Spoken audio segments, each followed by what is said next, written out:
Okay, good morning, everybody, and welcome to the Grid Dynamics webinar, Accelerate E-commerce Growth in 2021, Modernize Your Platform.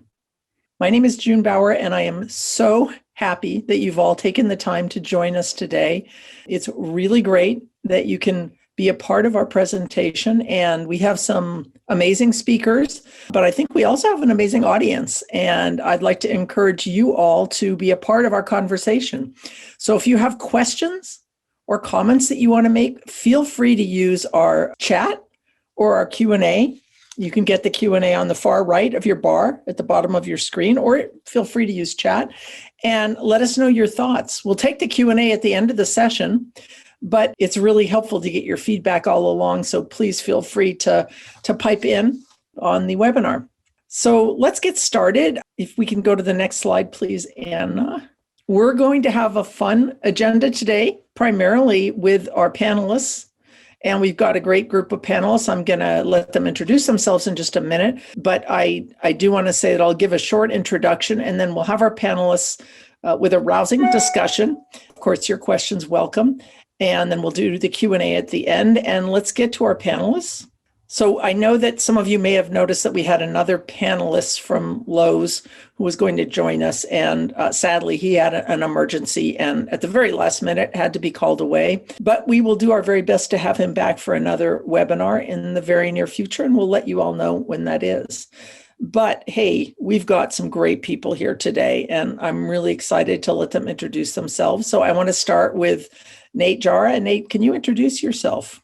Sure. Thanks, June. It's really exciting to be here today. I want to thank Grid Dynamics for having me be a part of this exciting panel and event.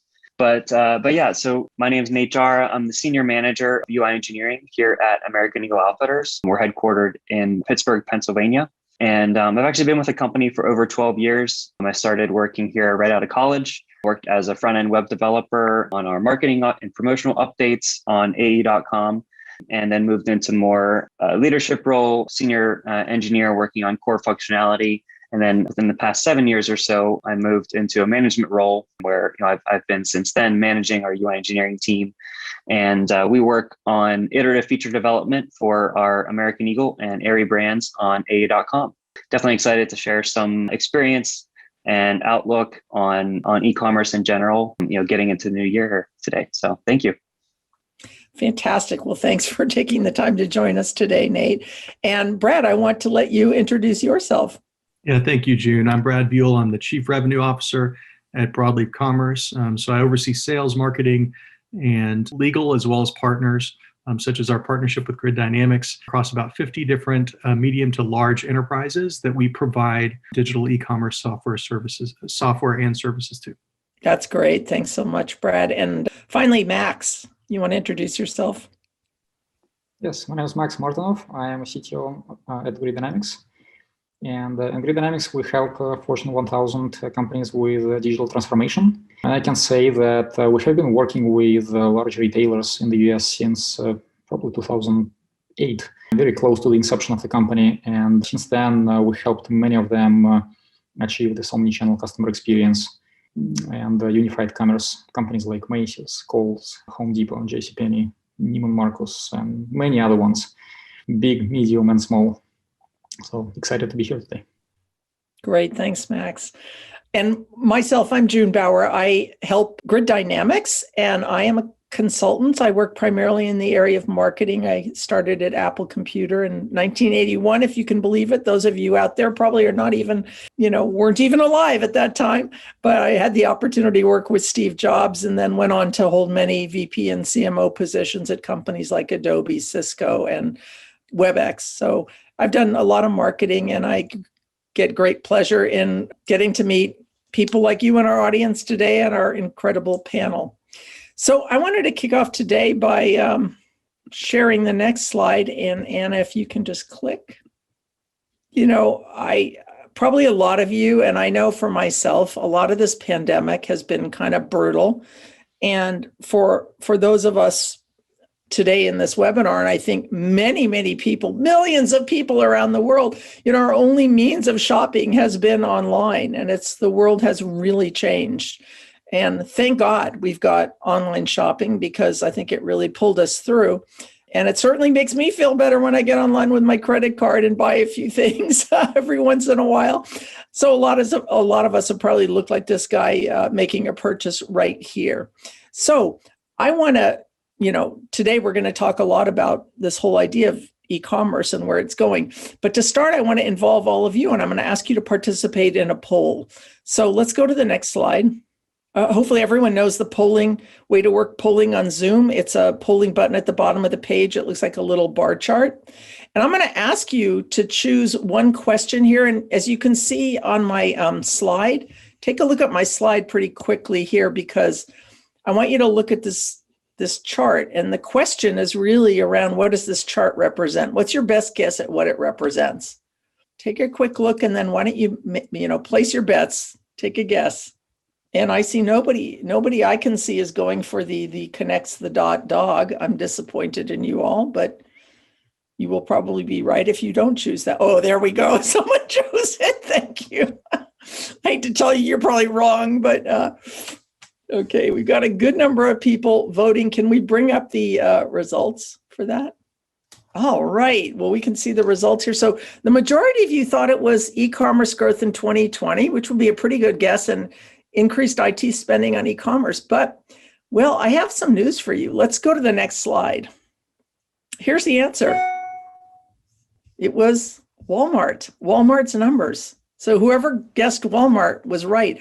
I thought this was really interesting. Walmart really went kaboom, kabam this year in e-commerce. And I don't know if any of you saw today in the paper, Target announced its results for the quarter. And they were really fantastic, but they weren't anywhere near these numbers in terms of e-commerce. But still, they doubled their e-commerce. So still very strong on e-commerce, but not quite the same as Walmart. So we can definitely see that, from a Walmart perspective, like the hunt is on. Everybody's, trying to get to e-commerce. I think Walmart especially has a lot of heat because of Amazon.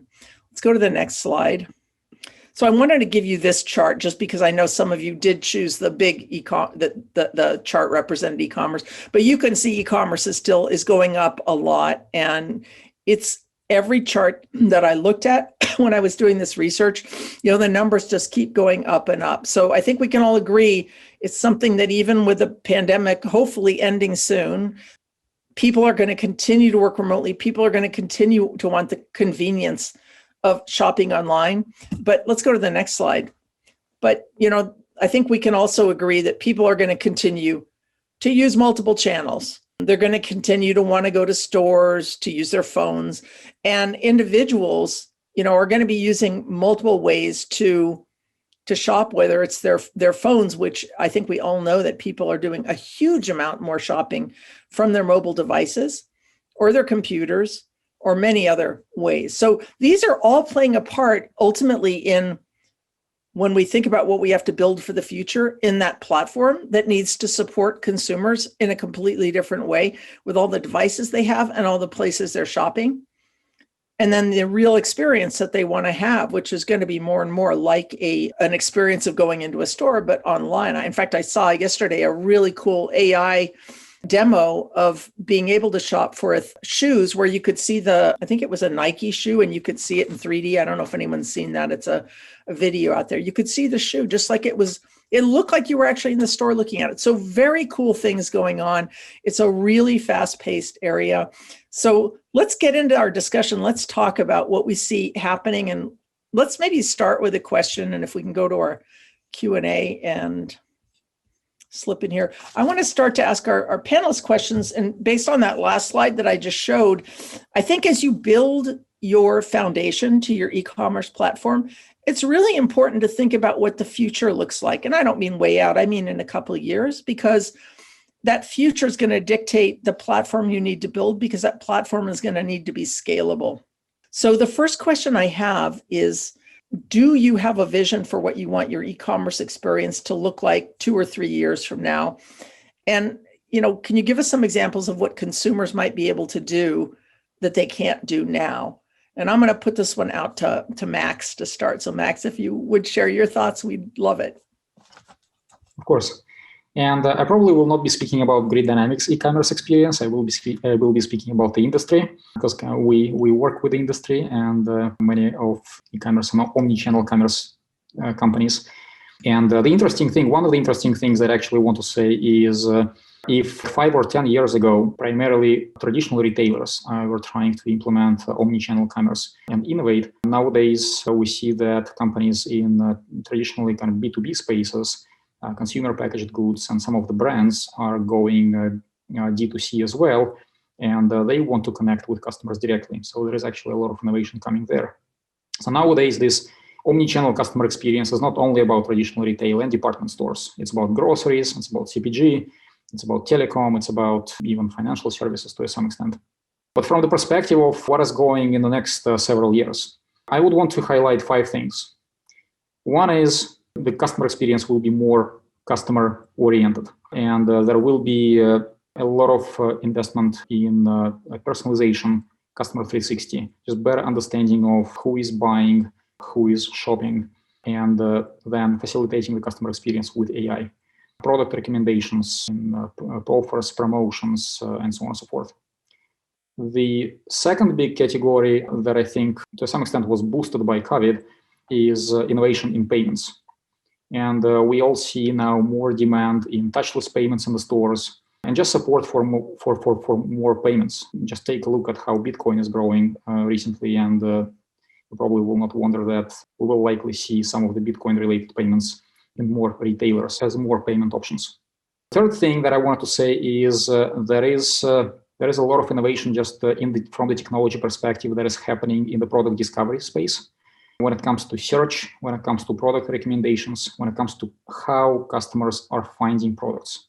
And if 5 years ago search was just a keyword search, you needed to have something in the product description or in the product attribute for a customer to find it, nowadays search is much more than that. It is increasingly AI driven. It uses visuals a lot to find similar products. We see more and more use cases, and customers are actually starting using the search capabilities to search by symptoms. For example, like you would go to a site and like a home goods site and search for my roof is leaking or my toilet is leaking, and you will actually find products to help you fix that problem.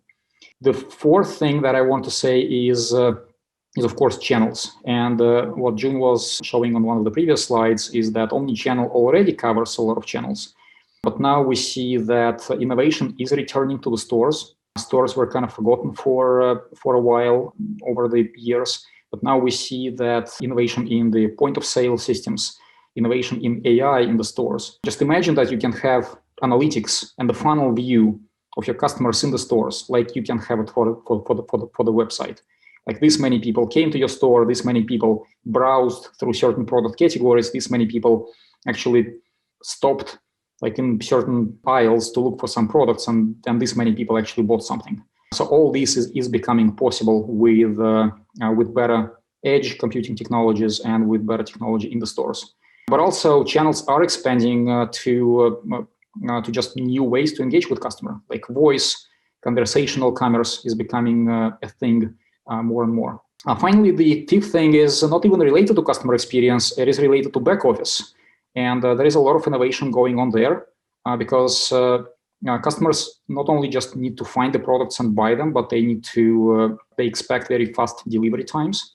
And retailers actually need to optimize their inventory turns. So there is quite a lot of innovation in supply chain, inventory management, order management to make it faster, to make it more predictable, and to make it more efficient. But overall, we cannot predict the future. So these five things, hopefully they will happen based on what we see in the industry right now and where it is going. But what is definitely true is that the pace of innovation will accelerate, and we will see more exciting things. Okay, that was a lot of really, really good information, and you definitely have me thinking a lot about the future. And Max, from what you said, it sounds like almost every facet of e-commerce has innovation going on in it, which is which is crazy. And I think for me, as I think about our audience who's listening in, it's going to be a challenge to think about where do you put your resources? Any thoughts on that? I mean, these 5 areas all sound really important. Should every company cover all of them, or should they focus on a few? How do you think about it? Well, no, most likely, look, each company would ultimately know their business the best, and the current level of the capabilities development would vary from company to company. And like some company would be more focused, for example, on improving offers and promotions, because it is inherently in their business model, and they are more kind of driven by offers and promotions, and they will be more interested in innovation there.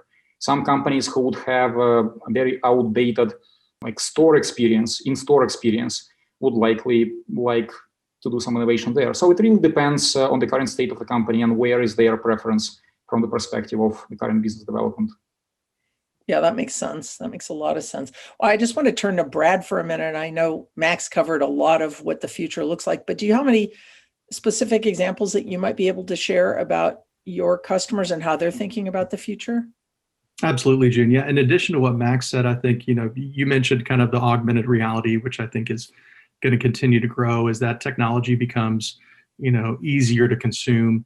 But the other thing I think that's going on right now in the commerce world is the idea of personalization of data and anonymization of data. And so as all these kind of privacy laws are going on worldwide and different ones in California versus the rest of the country, I think, what we're starting to see retailers do is drive more loyalty maturation of their loyalty programs in particular, as incentives to continue to give them personal data. In addition to that, I think, as personalization and anonymization continues, I think we're going to continue to see better recommendations based on more anonymized or big data versus based on your personal data. So the less that you're able to give someone in terms of, hey, this is me, this is Brad, that you're tracking on your website, if I'm not going to allow any cookies, well, then at that point, at time of checkout, a retailer or any other business for that matter is going to anonymize that data and turn it into geographical, psychographical data in order to make decisions in the future. So we certainly see that, again, maturation of anonymous data as well as loyalty programs. From a technical standpoint, I think what we're seeing a lot among most of our clients and sales opportunities is really a maturation in technical agility.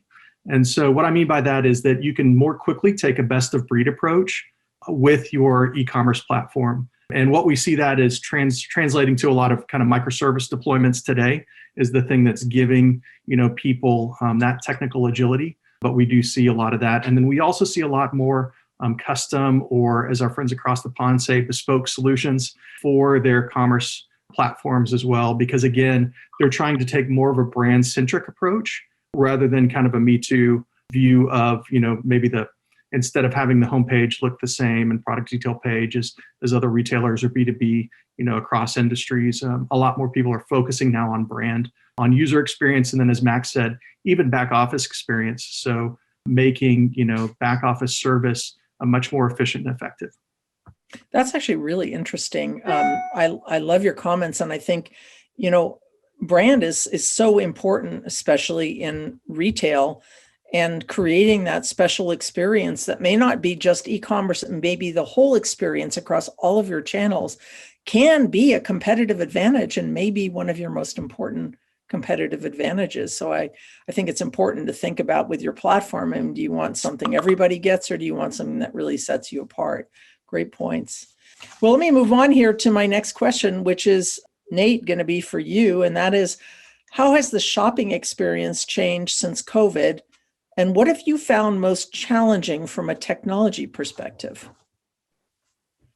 Yeah, no, that's a great question. And, speaking on behalf of what we've done here at American Eagle, I think that, looking back to, well, honestly, it's been almost exactly a year since I've personally been working from home when all of this thing just sort of started to kick off. So that's kind of crazy to think that we're about a year out from that. But yeah, I mean, whenever COVID hit, obviously as a retailer, our stores in the malls across the country and across the world, right, is a primary source engaging with the customer that we just had to completely shut down. So I think, maybe talking about, the challenge part of that is really, the eye really shifted to us in the e-commerce, technology department, to see, well, what can we do, right, to bring our direct business and help to continue to support our company. And, I think like going back to the slides that you shared, right, about Walmart and e-commerce, that was the shift to online, right? People just are home all the time. They have their phones, their laptops, right? So we need to be able to engage them, on those devices. And I think looking back, over the course of the year, some of the things that became really important and crucially important for us was taking a look at what are those capabilities that we can, brand new enable or, enhance. And some of the things I'm talking about there, buy online, pick up in store, the capability there. We've made some adjustments to that and really, shifting to curbside pickup, which I think everyone has probably, taken advantage of over this past year.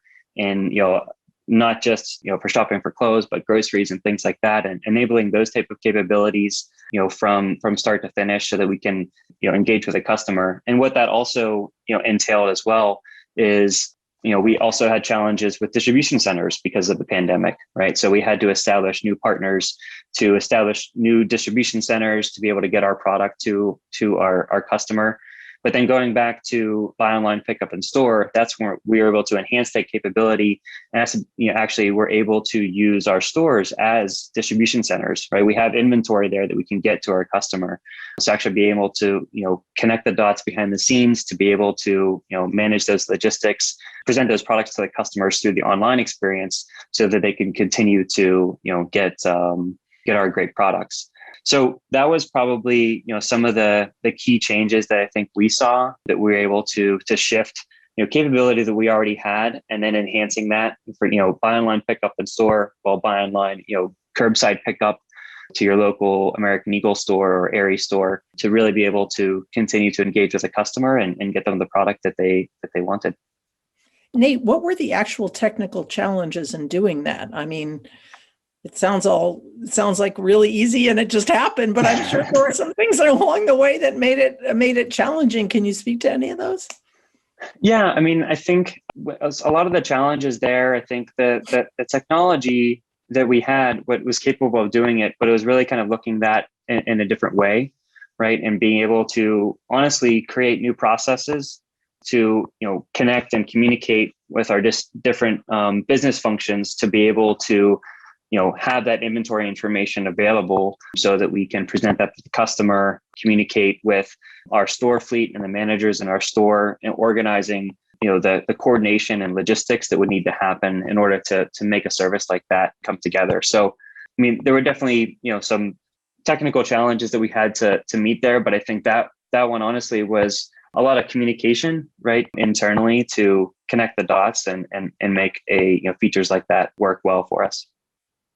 Okay, that's interesting that sometimes process is more important than the actual. You may have the technology already, but it's the process that you need. And I think the processes, the way consumers are shopping is changing. So the consumer process is changing. And sometimes, your process internally has to reflect that. That's great. Thank you.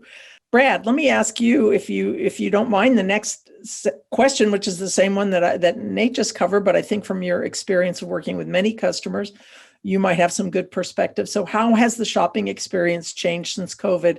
And what have your customers found most challenging from a technical perspective?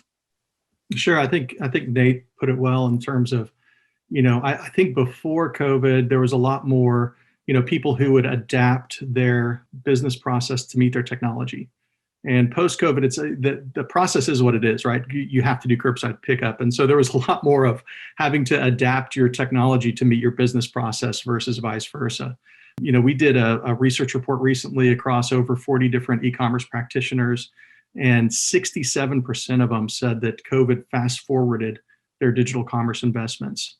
So, right at 2/3. As consumers in 2020, of course, we're all used to QR codes and contactless pickup now, right? Those are pretty ubiquitous. There was additional growth that we saw that was interesting in a couple of industries. One was in B2B, we saw the fast forward digital commerce initiatives because before, when we're selling, especially into very relationally driven, where you've got a lot of field sales reps on B2B side. Those field sales reps are resisting any kind of digital commerce automation because they think, oh, maybe my job's going away, right? But when COVID hit, like that excuse is out the door. You had to use digital commerce in order to sell. And so we did see a whole lot of fast forwarding in the B2B space altogether, which includes other things like, quoting process online rather than in person. So there's a lot that comes out of that. Then we also saw the growth of a lot of third-party marketplaces. Prior to 2020, I would say, it was really the mid-enterprise that was most interested in marketplaces. And starting in 2020, we started to see, billion-dollar companies, larger enterprises, really interested in marketplaces for a couple of reasons. One is to reduce costs. So low margin items, I'd rather have a third party kind of sell it and ship it, but also for new lines of business or new revenue streams. So that's some of the stuff that we've seen come out of COVID in particular. Great, that's fantastic, and that's rich. And I think you can also get you have a white paper on what you were just talking about available on your site. Is that correct? That's right. Yeah, it's about the speed of change. So commerce, the speed of change. It's about unified commerce, that research report. So yeah, I appreciate that. You could go to broadleafcommerce.com to download that. Yeah, I took a look at it. I think it's very interesting for anyone who's on the call. You might find that a nice follow-up to this webinar. So let me get to what I was talking about in the beginning, which is this idea of unified commerce, which seems to be a buzzword right now. And Max, I'm going to ask you if you wouldn't mind defining for us what unified commerce is from your point of view, and then maybe you can follow that on by telling us what are some of the big challenges standing in the way of companies being able to implement unified commerce. So the unified commerce is basically a natural evolution of what we were thinking about when we were talking about multi-channel and omni-channel, now unified. The idea is like the underlying idea and the underlying goal is the same. You want to provide a seamless experience to your customers independently of the channel over which they engage with you, and the challenge is actually implementing this seamless experience. And the challenge often comes from the fact that even if companies are talking about omnichannel commerce, in reality, when we look at how it is implemented internally, we often see that the digital channels, for example, the web and mobile, are implemented on top of one platform. The in-store experience is implemented on a completely different platform, and integration between the two is actually not very good.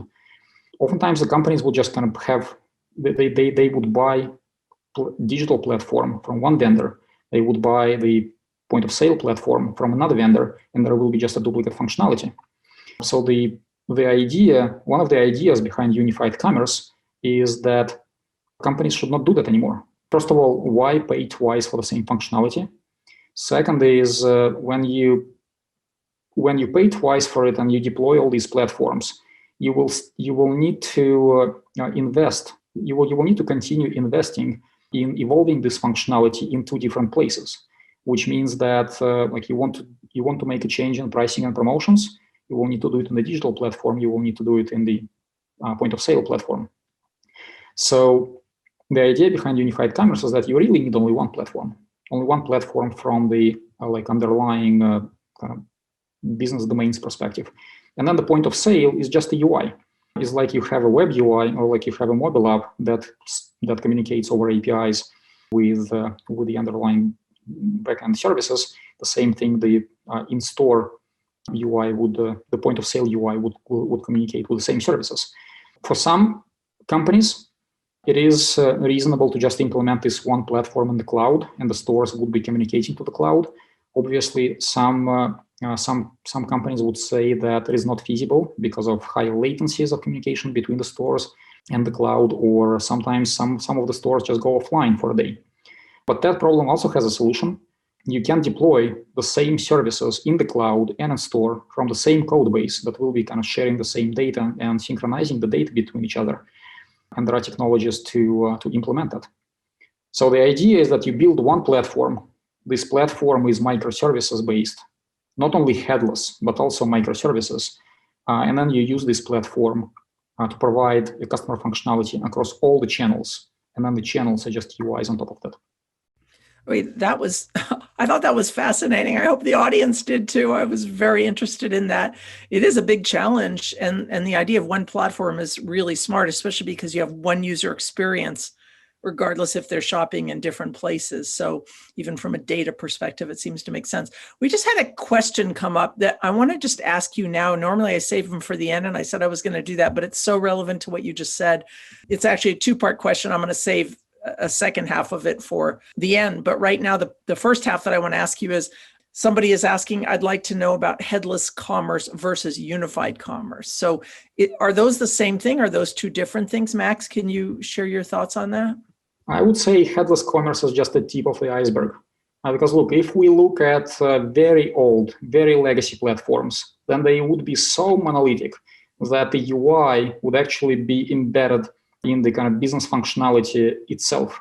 The headless commerce is just the first step. It goes in the right direction, and it says, look, let's split the business functionality and the business services from the UI that we have on top. And then those business services we will expose over APIs so that the UIs and the channels can be implemented on top of that. And you can implement headless commerce on top of this approach, but if your business services are still implemented only on a monolithic platform, it will be challenging because it's difficult to deploy monoliths in the stores if you really need that. It is still difficult to customize the monolith. It is difficult to make the best decisions for each of the domains, like you want to improve search, you want to improve pricing, if you have this big monolith. So microservices architecture goes the step further and says that in addition to separating UI from the backend, you actually also need to break down the backend and have the microservices foundation. And then this underlying microservices foundation should be used across all your channels. Wait, that's really helpful. And hopefully that did answer the question. And for the person who asked it, please let us know if you have more questions regarding that. Great question. Appreciate that. So Nate, you're kind of out there needing to be on the front lines, making this all happen at your company, at least being a part of making it happen. So from your perspective, unified commerce, I mean, are you implementing any of the things Max was talking about? Are you thinking about implementing them? How are you approaching this? Yeah, no, it's, and honestly, this is, I want to kind of focus in on one particular piece today. That's really interesting to me personally, actually, that I've been able to participate in at American Eagle. But, just to kind of start off first, I think as a retail brand, our brand exactly, and our brand's voice and how we show up to our customer every season throughout the shopping year becomes obviously very vitally important to the success of our business. And what that really translates to, I think, in the context of our conversation is content, right? I know some people may have heard, that sort of phrase, content is king, right? You're only as good as the content that you have. And for us, that's how we showcase our brand and provide content to our customer. And as we're talking about multi-channel, omni-channel, unified commerce, right? That could be, your mobile phone, that could be going to the website on your desktop, that could be the mobile app that you have, that could be an in-store display that you're seeing, right? And some of the things that we're looking at is how can we show up to our customer in a very, cohesive way, in a similar way, in all of these channels, no matter where they engage with us, right? So, there's sort of that older shopping pattern of people would go online to look at stuff, but then you always end up going into the store to do that. And we know now that that's obviously not the case, right? A lot of people are just going directly to their phone and purchasing things. So we want to be able to show up in the right way. And so that's where, kind of coming back to the technology piece and omni-channel, that's where I want to talk a little bit about content management and the tools and process around content management. And, Max mentioned, headless. There is a growing wealth of options out there that have been accelerating over the past few years in content management, and specifically a headless CMS, which is essentially, providing that core content management capability and system that manages and organizes your content without a front-end presentation layer.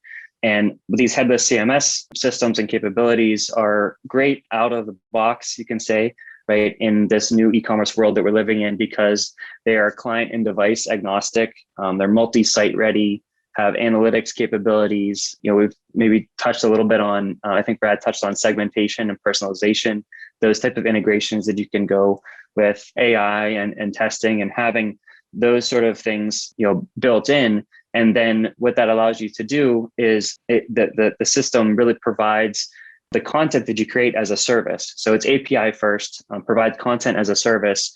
And what that really kind of distills down to is basically abstracting your content from offers, your content and offers from the layout and formatting, right? So traditionally, you talk about traditional CMS, you would have content that's embedded in HTML that has CSS and JavaScript, all delivered for the web.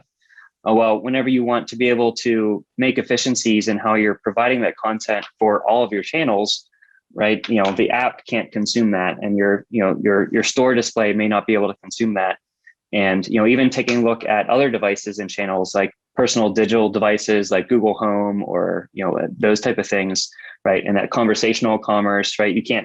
You use that same type of data to engage with those devices and your customer that way. So by basically abstracting that content and the offers from the layout and formatting, you essentially have JSON data that you can provide from your CMS through an API. And then you can really take a look at per channel, right? Whether that's the web and your mobile device or a native app like iOS or Android or your in-store systems.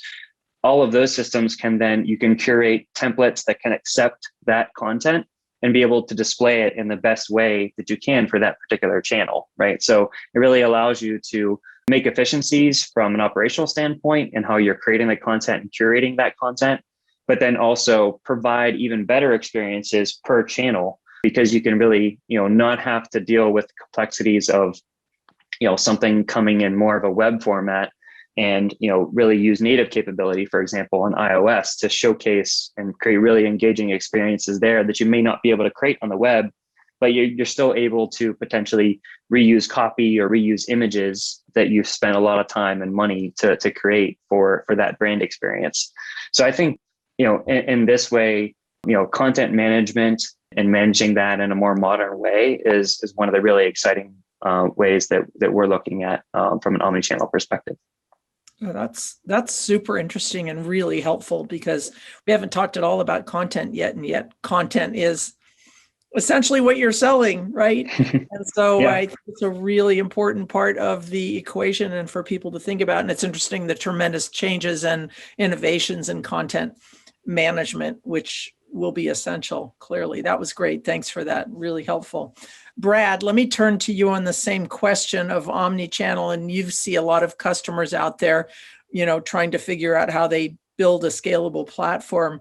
What have been the biggest challenges you've seen with your customers in terms of getting to an omnichannel experience? Yeah, I think, when we think about like a cohesive customer experience, it's about having the right data delivered in the right channel at the right time. And so in particular, there's a few kind of master systems that you've got to have in sync appropriately. And those always start typically with customer, product, and order. And so you got to start with that customer master, product master, order master, and figuring out how to meet, those customer experience use cases that your business deems valuable for your brand across those different data sources. Ultimately, it means that the ability for you to both integrate to and extend out or customize your commerce platform is the biggest challenge that we typically see, especially among legacy platforms that might have been in there, a decade or longer. And can I just ask you, why is that hard? Why is that a challenge? Because when you've got kind of older technology that's not made to integrate with modern technology, or you've got, kind of monolithic older systems that might, kind of contain all of the data and not easily be broken apart, taking a more best of breed approach, especially when you're talking about, a unified scenario, can be a big undertaking. Thankfully, with some of these new, microservice iterations that we have now, you can iteratively replace. And that's what we see a lot of the bigger businesses that do have larger legacy platforms doing, is iteratively replacing pieces, components, rather than doing, a big bang. And ultimately, it just starts with, where's the money? Yeah, that's super helpful and interesting. So I don't know about you and our audience, but I'm personally feeling a little anxious with all this talk about new platforms and, what it's going to take to get there, because these are big changes that we're talking about. And Max, I want to turn to you and ask you, what's your advice for people who are listening today? What are some approaches you've seen be successful for companies to move from old platforms that aren't scalable to a new platform that can support them with their e-commerce into the future? I mean, how would you suggest we think about step by step, maybe approaching getting the right platform in place and getting it up and running with everything that we've got now? I feel like it's, we're kind of trying to do two things at once, and I feel like I might be on a high wire kind of walking across two buildings, but let us know what your thoughts are. Well, first of all, don't be scared. The good thing is, if we had this discussion 10 years ago, maybe my advice would be to be scared. But now don't be. Many companies have already kind of went through this journey successfully. Well, it's a journey, so it rarely kind of has a definitive end. They're still going through it, but there are already well-known patterns, right? And I want to echo what Brad said here. You don't have to do a big bang replatforming or replacement of the existing platform. The good thing with microservices is that this pattern brings a solution with it. You can identify what is the most important for your business right now from the domain perspective, from innovation perspective, be it product discovery, search recommendations, pricing, promotions, checkout, customer profile, and whatnot. And start with that domain. Replatform that domain. There is a pattern called strangling the monolith, when you basically just kind of chip away this functionality from your monolithic platform, from the legacy platform, implement it on a new microservice, and then you continue doing that. With that, you can prove the business value relatively fast. You don't have to do a significant upfront investment. And then ultimately, you will see that with this journey, you will feel more comfortable after step 2 or 3. And after some time, you will be at a stage when there will be almost nothing left in your monolithic platform, at which point in time you can just replatform the rest of it and say goodbye. Okay, well, honestly, you just made me feel a whole lot better. I was picturing, making the whole transition over the weekend, and I didn't know how that was going to happen. Obviously, it wouldn't. But I like this idea of taking pieces off, and I really also love your idea of taking a few pieces off and making the case, showing success quickly. And I think we don't talk a lot about this, but, I think it's probably pretty common that we all face these challenges at work where we need to get our management to buy in. And that's a great way to get buy-in and to be able to continue to get budget to make these things happen. It's also a great way to prove out technology, make sure you can do it and your team understands how to do it and your team can transition along with your technology. So really important things. I'm going to... if you don't mind, I actually wanted to add one more thing here. So at that time, actually companies, at the same time, companies are also thinking about cloud migration. So it's a perfect way to also migrate to the cloud. When you have your monolith in your data center, you ultimately want to retire it, and you want to move to the cloud at the same time, you can be moving to the cloud while modernizing and kind of start deploying these new capabilities in the cloud. We see that historically, that if you pick the right services, then latency will not be a big problem. And if you deploy them right in the cloud. That's actually a really interesting strategy. So if you're thinking about going to the cloud, start with this foundation and put that up there, because you can start slowly there as well and make those two transitions at the same time, kind of killing two birds with one stone, right? Pretty big birds, but nonetheless, I love that strategy. So Brad, let me turn to you and ask you for your thoughts on what you've seen your customers do. And then I've got a follow-on question for you. Great. So, the biggest shift that we do see is away from, as Max stated, kind of these monolithic applications to more truly modular feature sets. Gartner calls them packaged business capabilities, or PBCs. Technically, that's what we see in this rise of microservice-based applications. That allows businesses really the ability to take more of a best-of-breed approach with not only with their overall e-commerce platform, but just an easier ability to add, update, change features, and customize their experience much quicker than on legacy platforms. So I think that's what that's what they ultimately get is agility.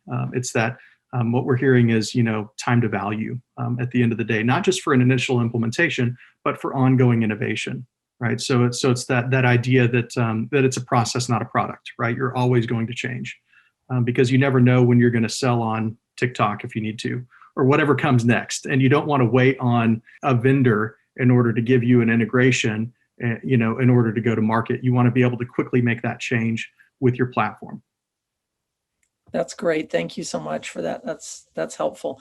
I got a couple questions for you specifically, Brad. So let me just ask you now, and it'd be great if you could be somewhat brief because we're starting to run out of time on these. But the first one is how Broadleaf Commerce fits into Mock Alliance. Oh, sure. So we're not a member of the Mock Alliance currently. They're doing some interesting stuff. We certainly are a Mock platform. So that's microservice, API first, if I remember this right, cloud native, and we're cloud native and cloud agnostic. So we could be deployed on Azure AWS or GCP, and headless. And so Broadleaf is all of those things. We're just not a member of the Alliance currently.